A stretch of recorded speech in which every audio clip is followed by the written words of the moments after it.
పౌరశాల పోరుగడ్డ పగలు సెగలు రగిలే ఆ ప్రాంతానికి రాజకీయ ప్రాధాన్యత తగ్గిందా? 7 ఎమ్మెల్యేలు గెలిచిన కేబినెట్లో ఎందుకు స్థానం దక్కలేదు? ఫ్యాన్ పార్టీ పాలన తరహాలోనే కూటమి సర్కార్ ఫస్ట్ హాఫ్లో పక్కన పెట్టేసినట్టేనా?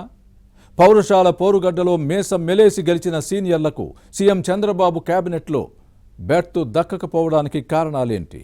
ఈ విషయంలో పల్నాడు జిల్లాలో జరుగుతున్న చర్చ ఏంటి? ఉమ్మడి గుంటూరు జిల్లాలో పల్నాడుది ప్రత్యేక స్థానం. చారిత్రక నేపథ్యం ఉన్న పల్నాడు అభివృద్ధిలో వెనుకపడిన రాజకీయ ప్రాధాన్యతలో మాత్రం ఎప్పుడు ముందంజలో ఉండేది. గతంలో ప్రాంతానికి చెందిన కాసు బ్రహ్మానందరెడ్డి, భవనం వెంకట్రామరెడ్డి ఉమ్మడి రాష్ట్ర ముఖ్యమంత్రులుగా కూడా పనిచేశారు. కాసు వెంకలరెడ్డి మంత్రిగా, కొత్త రఘురామయ్య కేంద్ర మంత్రిగా బాధ్యతలు నిర్వహించారు. వీరిద్దరూ కాంగ్రెస్ కు చెందిన నేతలే. కాగా టీడీపీ ఆవిర్భావం తర్వాత దివంగత నేత కోడెల శివప్రసాద్ ముఖ్య నేతగా ఎదిగారు. కోడెలకు పోటీగా కాంగ్రెస్ నుంచి కాసు కృష్ణారెడ్డి రాజకీయాల్లో చక్రం తిప్పేవారు. గతంలో ఏ పార్టీ ప్రభుత్వం ఏర్పాటు చేసినా వీరిద్దరిలో ఎవరో ఒకరు మంత్రి మండలిలో ఉండేవారు. వైఎస్ రాజశేఖర రెడ్డి 2004, 2009 కాంగ్రెస్ ప్రభుత్వాల హయాంలో కాసు కృష్ణారెడ్డికి మంత్రి పదవి దక్కింది. ఇక 2014లో రాష్ట్ర విభజన తర్వాత కోడెల ఏకంగా అసెంబ్లీ స్పీకర్ అయ్యారు. కోడెలతో పాటు పల్నాడు ప్రాంతానికి చెందిన ప్రత్తిపాటి పుల్లారావుకు మంత్రి పదవి దక్కింది. అప్పటి వరకు ఈ ప్రాంత నేతల హవా కొనసాగింది.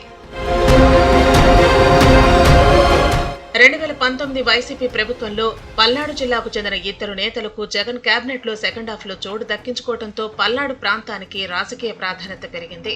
సత్తెనపల్లి నుంచి గెలిచిన అంబటి రాంబాబు జలవనరుల శాఖ మంత్రిగా బాధ్యతలు నిర్వహించారు. అప్పటి చిలుకులూరిపేట విడుదల రజని వైద్య ఆరోగ్య శాఖ మంత్రిగా పనిచేశారు. అయితే 2024 ఎన్నికల్లో పల్నాడు జిల్లా 7 అసెంబ్లీ స్థానాల్లో తెలుగుదేశం క్లీన్ స్వీప్ చేసింది. గెలిచిన వారందరూ సీనియర్లే.